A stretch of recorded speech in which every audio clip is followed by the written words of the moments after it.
How you doing, guys? We're back here. Hope everyone's going well. I'm here with Brad from WAVEKI. Today we're gonna talk a little bit about cutback. We already had like 3 videos with some tips for you guys, and the 4th one, cutback. Brad, please. Well, I'm assuming we're talking about the front side cutback. Yes. Again. You can mention a little bit about the backside as well. It's a completely different technique. Yeah. The backside cutback and the backside. Okay. Yeah, it's just different techniques, so that's why you have to practice it differently.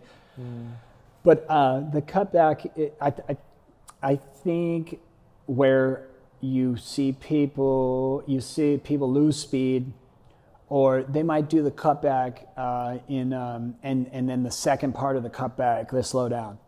And so what I'm teaching is how to pick up speed going back to the pocket. Because the goal with the cutback is that there isn't a lip in front of you. So your option is there's a lip behind you. So you want to turn all the way around and then crack the lip up there and get as high up on the rebound as you can, because then you re-enter the wave.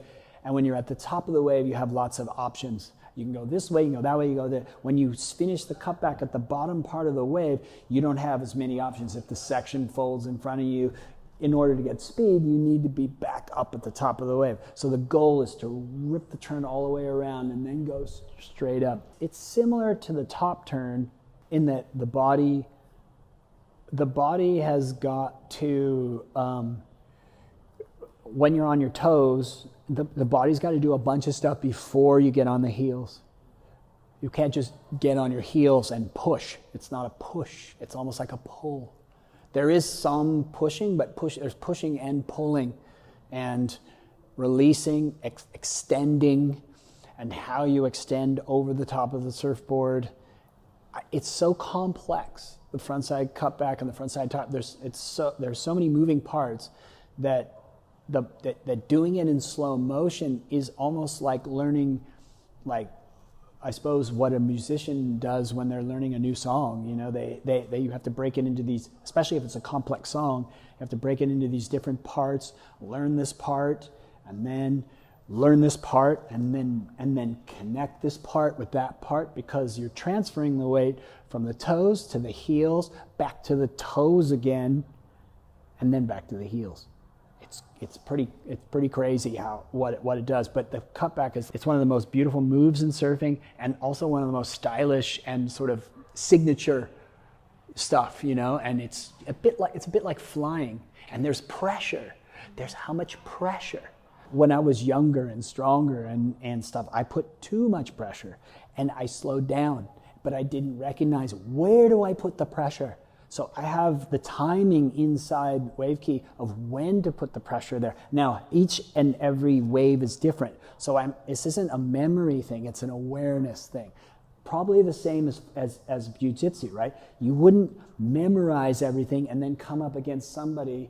You memorized all this stuff and then you come against somebody and you don't have any experience because they're doing something you didn't memorize. You want to make it aware so that you have the awareness to move or attack, or you know what I mean, through that. And so with waves, I mean, there's lumps, bumps, boils, people, seaweed, floating logs. There's so much stuff in the way. Yeah. But when you're in control, you can slow it all.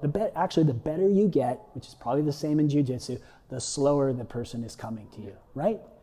Like there's no way I could move fast enough to get you, because I don't know how to fight really. So you would know what to do instantly. If I was talking even and you weren't even thinking, there's no way Brad's going to attack me, and then I went, you would kind of instinctually know how to do this, right? That's what I know how to do in surfing.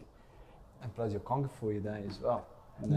What's that? That seems when you're done your kung fu as well, you mentioned before. Sure, but the kung fu stuff wasn't fighting. It was stances and like powerful stances and powerful positions and power on the ground and moving and spiraling and things like that. But it wasn't striking, you know. So definitely you surf. Many years of practice and my goal with WAVEKI is to help people move instinctually, naturally in the water, and not think about anything except the water and the waves and connecting to the earth, connecting to the mystical part of it, the unknown. which makes every session like new, cool, instead of like, which is the way I felt before. Oh, so-and-so's out here. Oh, it's crowded. Oh, it's this, all these stupid thoughts in my head. Just getting out of there, you know? That's cool. Yeah, thanks. Thank you.